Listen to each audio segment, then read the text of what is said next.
Mr. Dude's Classroom. Isa na namang bagong video ang mapapanood niyo sa oras na ito. Pero bago ang lahat, kung bago ka pa lang sa channel na ito at hindi ka pa isang subscriber, nais sana kitang i-invite na i-click ang subscribe now na makikita sa screen o kaya yung subscribe button na makikita sa bandang kanang bahagi nitong screen. Please click also the notification bell so that every time na I will upload a new video, you will get notified. And last, please click also the like button.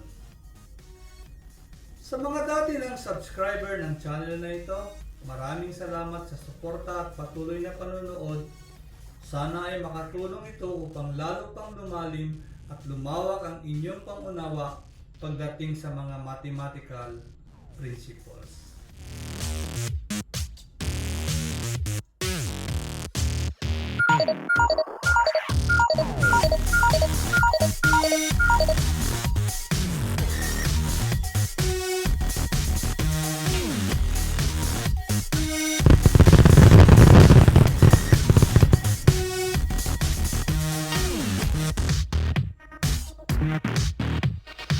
Ang topic natin ngayon ay Module in Mathematics 5, Second Quarter, Week 9, Day 1 and 2.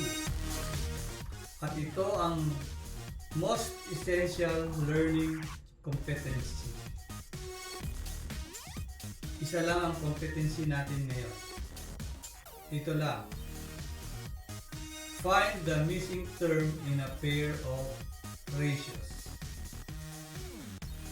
Now, let's go directly to what I know. Direction. Read each item carefully. Write the letter of the correct answer on your notebook. So, this is the number 6. What number compared to 5 is the same as 6 compared to 10?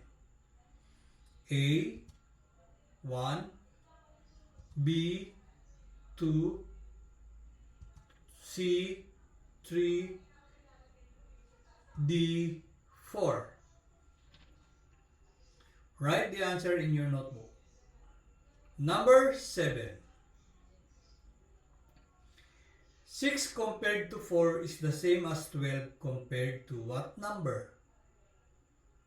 A, 2, B, 4, C, 6,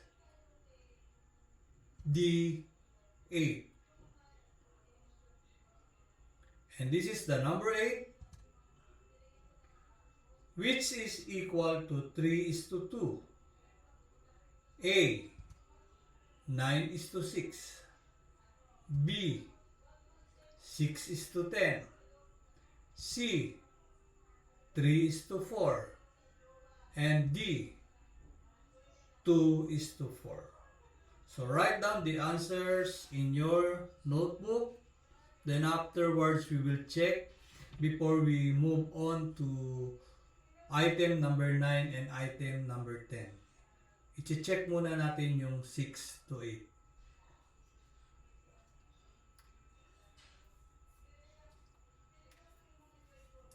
Okay? So kung meron na kayong sagot, ito na yung mga answers. For number 6, letter C, 3. For number 7, letter D, 8. And for number 8, A, 9:6. Let's continue for 9 and 10. This is number 9.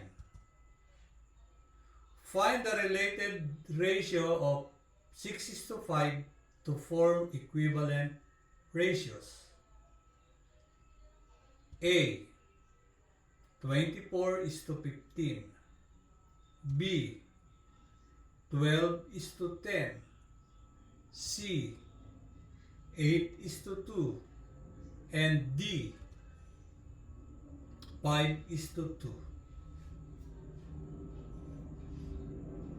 Number 10, find the missing number which should replace the letter N in the following pair of equivalent ratios. 21 is to 7 is equal to 6 is to N. A, 2. B, 4.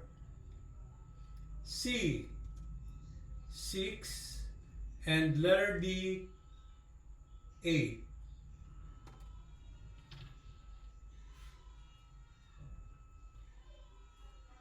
Write down the answer in your notebook. So, yung 6, 7, 8 na check na natin kanina. Yung 9 and 10 yun ang i-check natin ngayon. So, for number 9, the answer is letter B, 12 is to 10. And for number 10, the answer is A, 2. Okay, this is another exercises. Still under what I know. Directions. Write equal inside the oblong if each pair of ratios is equivalent or not. If not, write not equal. So you have to pause this video, then once na may sagot na kayo, i-play nyo para ma-check nyo kung tama yung sagot nyo.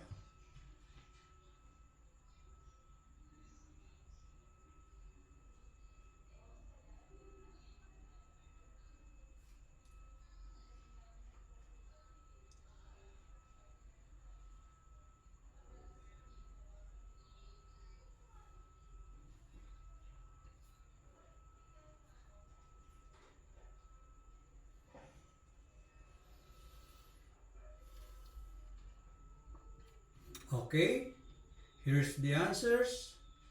Number 1, equal. So, if you apply the cross multiplication, multiply the two extremes, 1 and 4, the product is 4. Multiply also the two means, yung 2 and 2, also the product is 4. So, 4 is equal to 4, therefore 1/2 is equal to 2/4. Number 2,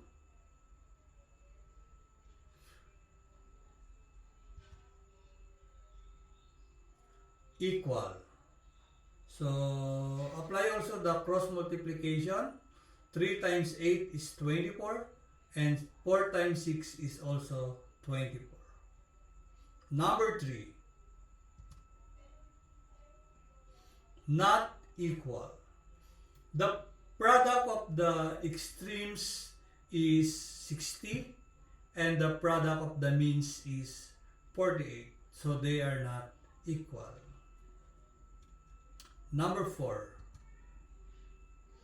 also not equal. So the product of the extremes is 4, the product of the means is 9. So 4 is not equal to 9. Therefore, 2/3 is not equal to 3/2. Number 5, equal. So the product of the extremes 4 and 15 is 60. And the product of the means 5 and 12 is also 60. So they are equal. Let's go to what's new. So the activity is word hunt. This is the direction. Find a word that satisfies the given statement. This is the statement. I am a pair of ratios that show the same comparison. You can build me just like you build equivalent fractions. Who am I? So look up, down, across, backward, and diagonally to find the magic word. By the way, shout out sa gumawa nitong module na to kay Sir Ricky Bautista ng Las Piñas Elementary School Central. Maraming salamat sir sa paggawa nyo ng module. Ayan, at ginamit ko ito para sa aking video.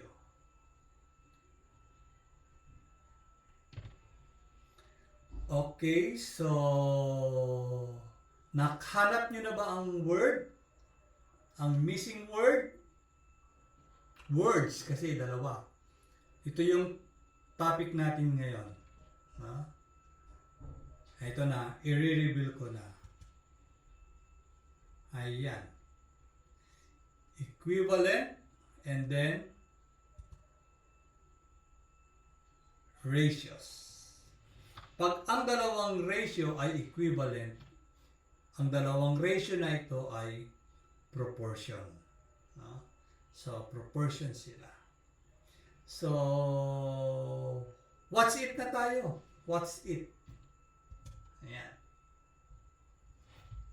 How to find the missing terms in a pair of ratios?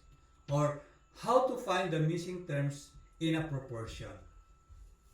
So this is the illustrative examples. Number 1. This is the given. 2:3 is equal to n:6. So this is the procedure, no? I will explain the procedure. The first step is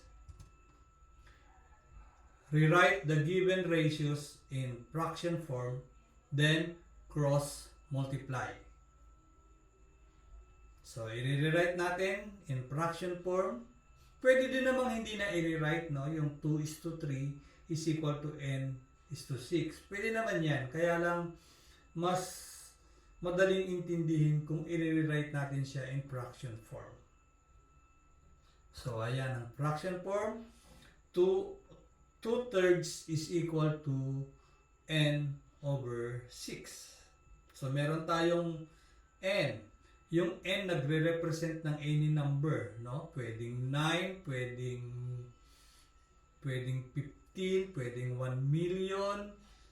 Any number pwedeng mag-represent yung n. Siyempre, magiging proportion lang siya kung yung tamang value ng n ang mahanap nyo. Pag mali, hindi siya proportion. O hindi equal yung dalawang ratio. So, sabi dito, magko-cross multiply tayo. So, we will multiply the two extremes. No? Unahin natin yung two extremes. Ano ba yung mga extremes, sir? 2 and 6, yun yung extremes. So, i-cross multiply natin yan. 2 times 6. I-write natin sa left side yung product. Kasi, masanay tayo na sa left side natin isusulat yung product kasi sa comparing of fractions or ordering of fractions, mas madali yung ganito, no? Huwag natin pagpalitin yung product ng means sa yung product ng extremes. Yung product ng extremes laging nasa left. So, 2 times 6 nasa left and this is equal to 12. Yung product ng means 3 and n, 3 times n sa right side naman. Ayan, i-cross multiply natin siya. 3 times n. And this is equal to 3n. Now, to find the value of n, no, ito na yung next step. Ang next step ay divide the product of the extremes by the numerical factor of the means. So, ang product ng extremes ay 12. Ayan, 12. Divide by the numerical factor of the means. Ang means dyan ay 3 and n. No? Yung n, literal siya. Hindi siya numerical. Yung 3 ang numerical. So, ang ipang didivide natin ay yung numerical factor ng means. So, divided by 3. 12 divided by 3 is equal to 4. Therefore, the value of n is equal to 4. So, the proportion is 2:3 equals 4:6. Or 2/3 is equal to 4/6. That is example number 1. Example number 2.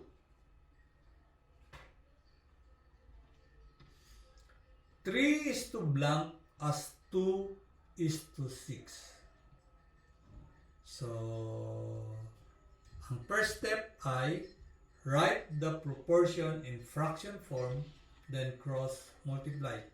Yung sa module nyo ay hindi na nire-write sa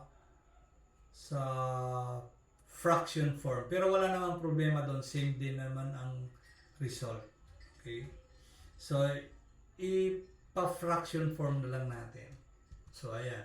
3:n is equal to 2:6. So, magko-cross multiply tayo. So, si 3, imumultiply natin kay 6. Yan yung dalawang extremes, no? Extremes. So, 3 times 6, this is equal to 18. And then, imumultiply din natin yung dalawang means, n at saka si 2. Ayan. N times 2 is equal to 2n. Since multiplication is commutative, pwedeng 2 times n, no? Kahit alin ang mauna, n or 2. Kaya ganun din sa 3 and 6. Kahit anong mauna, 6 times 3. Commutative kasi ang multiplication. Kaya, the order of the factors does not affect the sum. The product. And then, ayan. Second step, divide the product of the extremes by the numerical factor of the means. So, ang product ng extremes ay 18. So, 18 divided by yung partner ng n. Kung ano yung partner ng n, yun ang ipang-divide mo, no? Divided by 2. And this is equal to 9. Therefore, n is equal to 9. So, the proportion is 3:9 is equal to 2:6. Okay, so meron tayong activity. So, this time, kayo na ang sasagot. Ayan, sagutan nyo muna. I'll give you 2 minutes. Or 1 minute lang. 1 minute.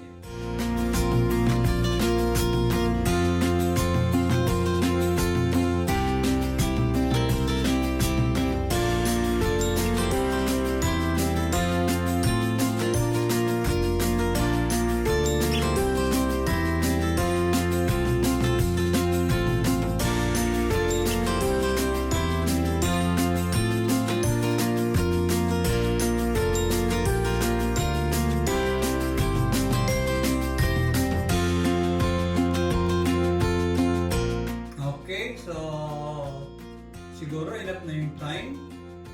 So, So ito ang mga sagot sa cross multiplication. So product ng extremes at saka product ng means. Ito na. Tignan nyo maigi. Baka may mamiss kayo. Titigan nyo. Ayan.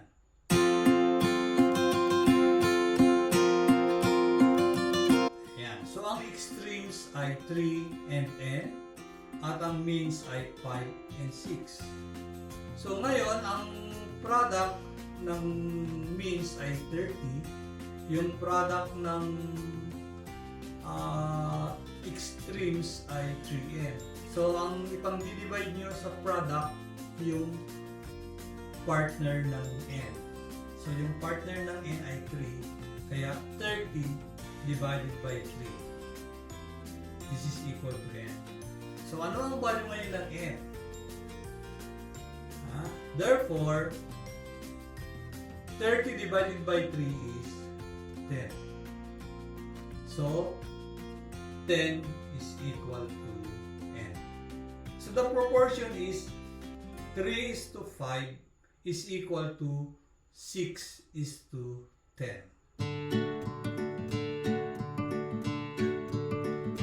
Okay, ito medyo matagal-tagal to.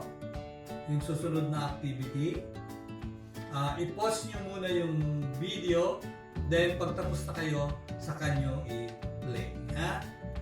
Inuulit ko, i-pause yung video pag nag-change na tayo ng slide at i-play pag tapos na. Ayan. What I have learned. Solve for the number represented by these letters to get the hidden word. The first one has been done for you. So example, yung unang letter ay ginawa na para sa inyo. Ang given ay 2:m is equal to 3:9. So ano ang value ng m? Ano ang pwedeng i-replace sa m? So, i-multiply ang dalawang extremes, 2 and 9. 2 times 9 is 18. I-divide yung partner ng m na 3. 18 divided by 3 is 6. So, yung 6 ay letter m. Okay? So, yung iba gawin nyo na. I-pause nyo na yung video.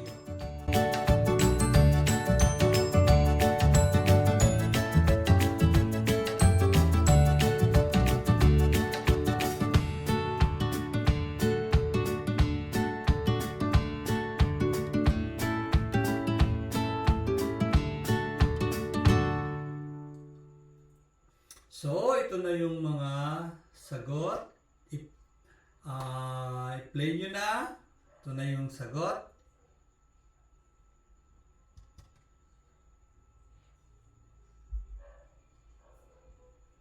Okay, so the mystery words is missing term. Sa proportion kasi, yung dalawang extremes at saka yung dalawang means, ang tawag doon ay mga terms. No? For example, 1:2 equals 3:6. Yung 1, 2, 3, and 6 terms ang tawag doon. No? At sa 2:m is equal to 3:9, may missing term doon, yung m. No? Yun yung missing term. Next, what I can do. Read the problem and solve for the answer. During the pandemic, Ricky sells mangoes online to earn money. He sold 7 mangoes for 35 pesos. He wants to know how much he will get for his 5 other mangoes. If he will sell them at the same rate, can you help him?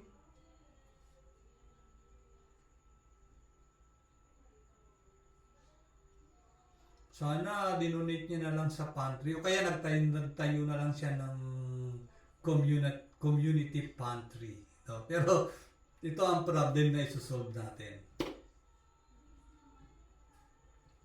Ayan na yung rate. 7 mangoes equals 35 pesos. 5 mangoes equals blank. Or how many pesos? The proportion is 7:35 equals 5:n. Ayan. I-solve nyo na.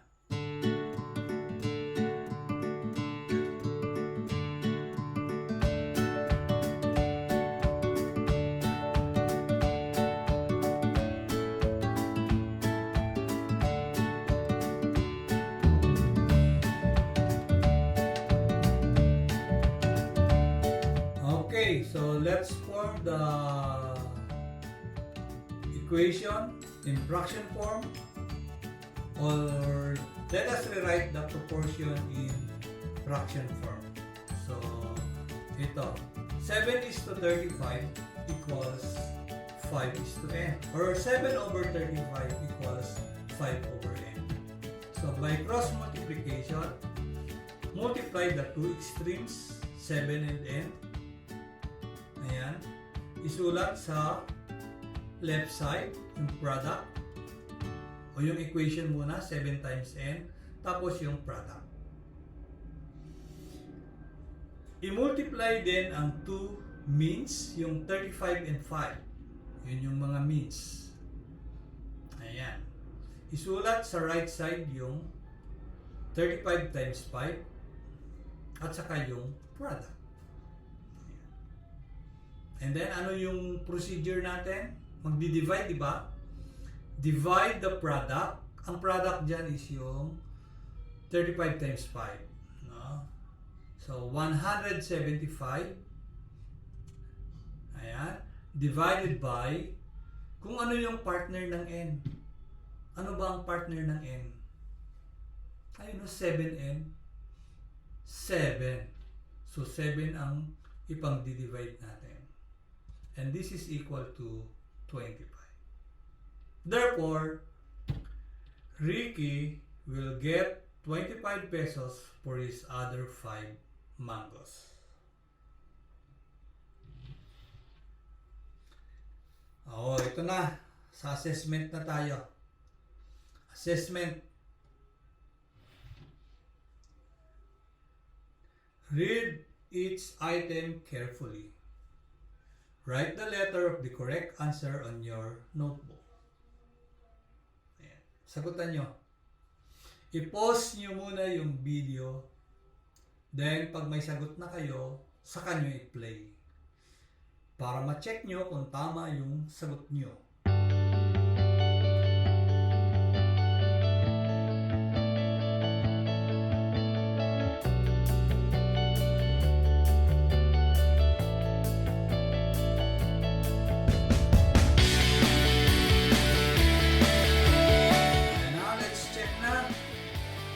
Number 6, which number should replace n in 4:8 equals 5:n to make the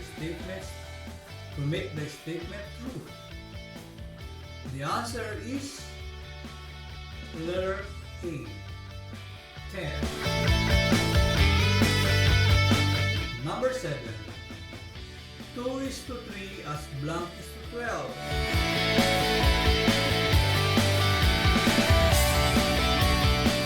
Correct answer is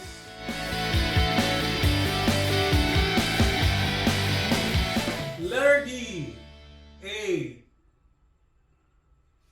And number 8, if 5:8 is equal to 15 is to n, what is n? The answer is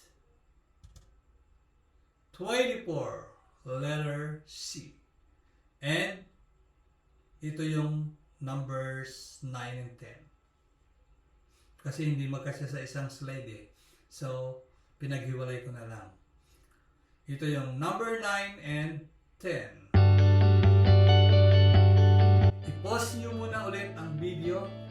Pag may sagot na sa kanyo, play.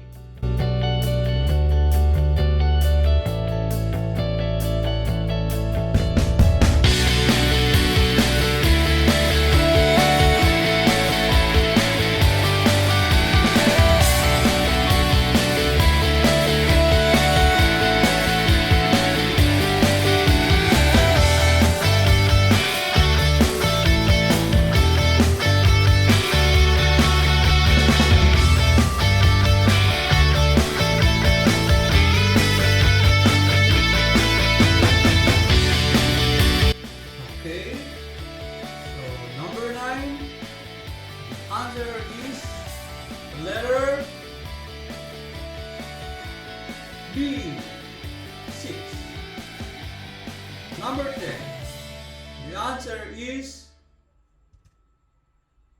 A, 15. Okay, meron pa tayong another activity. Ang daming activity dito sa module na to. So, talagang mamamaster nyo yung concept, no, ng lesson.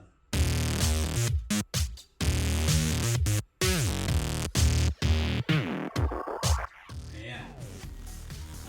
Additional activity. Solve each item, then use the answers to replace each letter in the boxes below. In the box below. Your answers must form a magic square. So for example, no, sa number 1, the proportion is 3:B equals 12:16. So ano ang magiging value ni B? Then kung ano yung value ni B, isusulat niyo siya doon. Ipapalit niyo yung value doon sa letter B.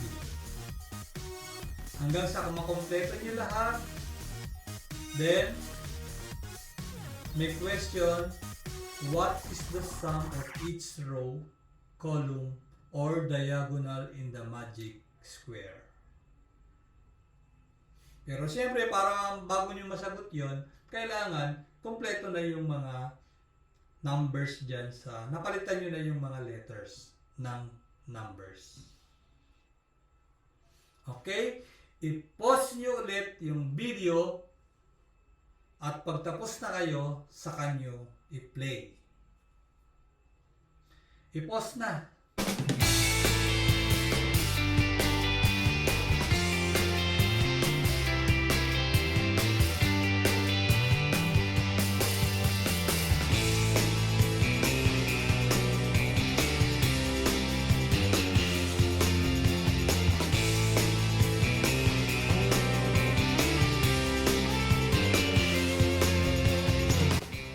Okay, so check na natin.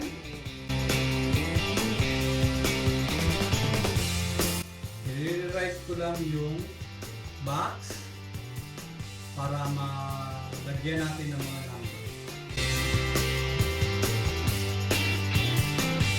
So yung letter B ay 4.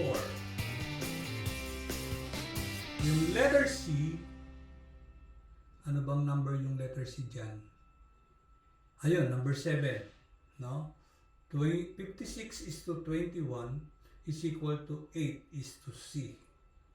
Yung C ay 3. Yung letter D ay 2. Yung letter F ay 3. Yung letter K ay 3. Yung letter L ay 1. Yung M, 2. Yung N, 6. Yung S, 2.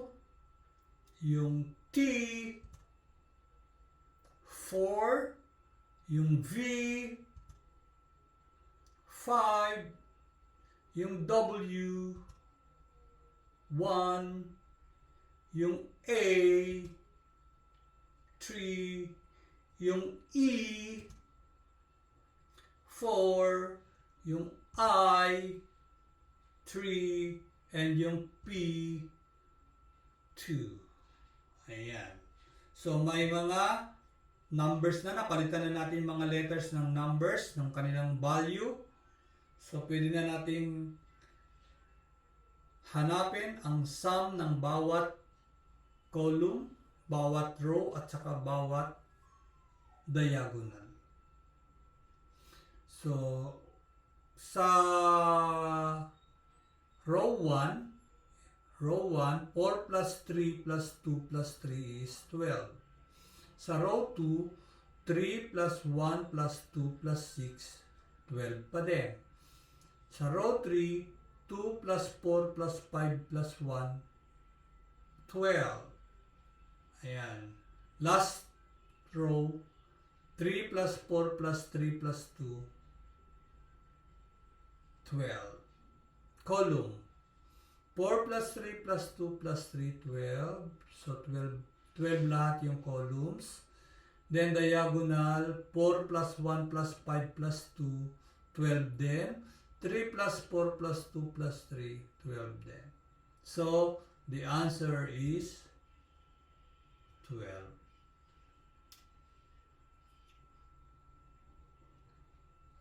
So, dyan nagtatapos ang ating module para sa week quarter 2, week 9. Thank you for watching this video. This is Sir Ludsnik Daw saying, always do what is right, because you can never be wrong in doing what is right. Goodbye!